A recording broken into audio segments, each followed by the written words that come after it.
Halo, selamat sore teman-temanku semuanya, dimanapun kalian berada. Semoga teman-teman selalu dalam keadaan yang sehat dan selalu dimudahkan dalam mencari rezeki. Berjumpa kembali bersama channel Modal Nekat Cerpen, channel yang berisikan tentang konten vlog yang disertai dengan konten cerita. Jadi dalam satu buah video, teman-teman bisa menikmati dua hiburan sekaligus. Yang pertama adalah pemandangan alamnya, dan yang kedua adalah isi dari ceritanya. Hari ini hari Kamis ya, tanggal 13 Juli tahun 2023. Di sini saya melanjutkan kelanjutan cerita yang berjudul Bunda dan Wanita-Wanitaku, dan ini sudah sampai di episode ke-5. Dan seperti biasa, di sini saya akan memberikan beberapa cuplikan alur ceritanya. Dan jika teman-teman merasa terganggu dengan adanya suara yang saya berikan, silakan dikecilkan atau dimatikan tombol volumenya. Tiba-tiba terdengar suara pintu mobil ditutupkan. Aku bergegas menuju jendela kecil yang bisa melihat ke bawah sana. Memang benar, Gustaf turun dari taksi di depan pintu pagar rumahku. Rati, lihat tuh, pacar Bunda sudah datang. Mana, sahut Rati sambil bergegas menghampiriku yang sedang melihat keadaan di bawah.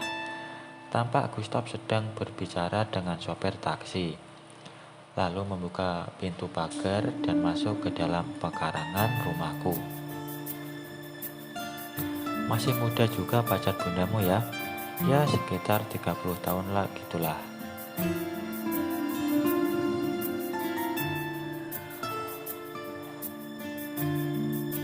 Ratih menatapku dengan senyum manis. Rasanya aku sangat beruntung punya tante yang lebih muda dariku itu. Cantik pula orangnya. Lalu Ratih mengenakan kimononya yang berwarna pink. Sepintas aku pun tahu bahwa ia tidak mengenakan pertahanan terakhirnya. Tapi aku pura-pura tidak tahu saja. Bahkan senang, karena aku sudah punya rencana yang masih kupendam di dalam hati. Hanya aku sendiri yang tahu bahwa kalau aku melihat Bunda dan Gustaf dari monitor CCTV, lantas mereka melakukan sesuatu, pastilah aku cemburu dan ingin melakukan hal yang sama. Lalu kenapa aku tidak memanfaatkan Ratih yang lebih muda dan lebih cantik daripada Bunda ini?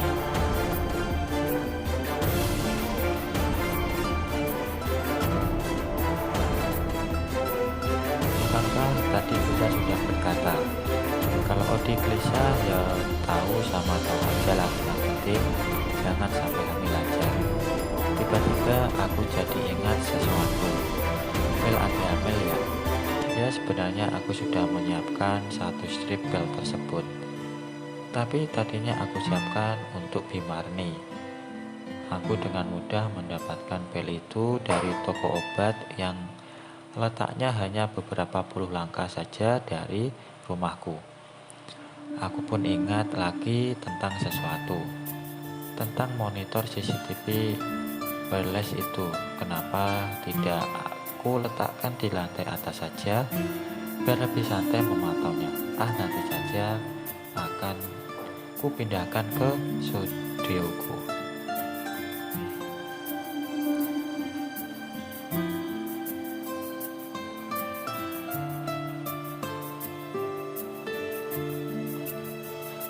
Kami pun melangkah memenuhi tangga menuju lantai dasar. Setelah berada di bawah, aku meletakkan telunjuk di depan bibirku sebagai isyarat agar jangan mengeluarkan suara. Ratih mengangguk sambil tersenyum. Ku tengok sesaat ke arah ruang tamu. Tidak ada siapa-siapa di ruang tamu itu. Berarti Bunda dan Gustaf benar-benar sudah berada di kamar depan. Aku pun menuntun Ratih menuju pintu gudang di dekat dapur.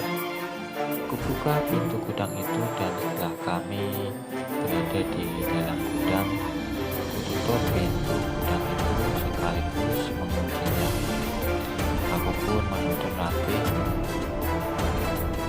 Ada dua sofa tua bekas waktu aku masih menghuni rumah panggung itu, yang kuseret ke depan lemari tempat menyembunyikan monitor CCTV itu. Lalu aku duduk di sofa sambil menarik tangan Ratih agar duduk di sampingku sambil menyaksikan adegan di layar monitor. Ratih tercengang menyaksikan Bunda di layar monitor itu. Benar-benar sedang pacaran secara dewasa pula. Tampak dengan jelas Bunda mengenakan house coat yang ada belan di depannya. Mungkin sengaja Bunda mengenakan pakaian tersebut agar memudahkan Gustaf untuk melakukan sesuatu. Ratih memegang tanganku sambil berkata setengah berbisik, "Wah, benar-benar lebih menarik dari nonton film." Aku pun langsung tersentak menyaksikan tangan Gustaf yang sudah traveling itu. Bahkan aku sampai gemetaran dibuatnya. Aku tahu bahwa semuanya itu baru awalnya saja. Bahwa dengan mesra Gustaf mencium Bunda, sementara tangannya lenyap dari pandangan. Apakah aku marah kepada Bunda setelah menyaksikan semua itu? Tidak, seandainya aku tidak meniru Bunda menerima Gustaf di kamar depan itu, tak mungkin Gustaf berani melakukan di ruang tamu. Tapi aku semakin gemetaran menyaksikan semua itu, karena ambisiku tak terkendalikan lagi. Aku langsung melakukan hal yang seperti Gustaf dengan Bunda itu. Aku pun berlutut di lantai. Kali ini Ratih tidak menolak lagi. Pasti karena dia pun sudah gelisah setelah menyaksikan kakaknya sedang dilakukan seperti itu oleh Gustaf. Pandangan Ratih tetap tertuju ke arah layar monitor LED itu, tapi kedua tangannya mengusap-usap rambutku. Aku pun semakin heboh menyenangkan bibiku yang masih sangat muda ini. Aku tidak tahu apa yang sedang Gustaf lakukan selanjutnya, karena posisiku membelakangi layar monitor. Sementara pandangan Ratih bisa tertuju ke arah monitor. Mungkin Ratih sedang membayangkan dengan lelaki bule itu.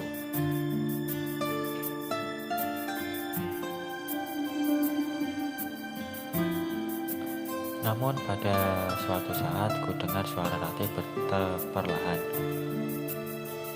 "Oh, dilihat, lelaki itu sudah mulai menyenangkan bundamu." Aku pun menoleh ke belakang, ke arah layar monitor itu. Dan benar saja, Gustaf mulai menyenangkan Bunda yang masih duduk di sofa. Sementara Gustaf melakukannya sambil berlutut di atas lantai kamar depan.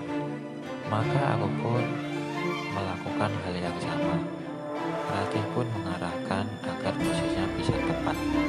Aku menoleh lagi ke belakang untuk menyaksikan kakaknya Gustaf yang sedang menyenangkan Bunda itu. Lalu konsentrasi Ratih lagi. Kami tidak tampil.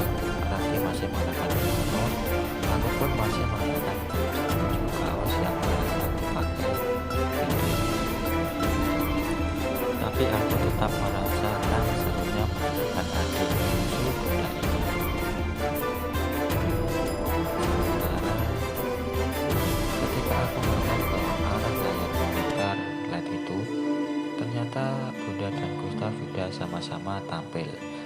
Sudah pindah pula ke atas tempat tidur dan melanjutkan kegiatannya di sana. Jujur, aku iri juga melihat mereka bisa enak-enakan berbagi di atas kasur empuk, sementara aku dan Ratih di dalam gudang yang pengap gini. Baik teman-teman, mungkin sampai di sini dulu untuk cuplikan cerita yang bisa saya berikan. Kalau ada salah pengucapan maupun penulisan, saya minta maaf yang sebesar-besarnya. Semoga teman-teman bisa terhibur dengan cerita yang kali ini saya sajikan, dan nantikan kelanjutan ceritanya hanya di lain kesempatan. Saya ucapkan selamat sore, selamat beraktivitas, dan terima kasih.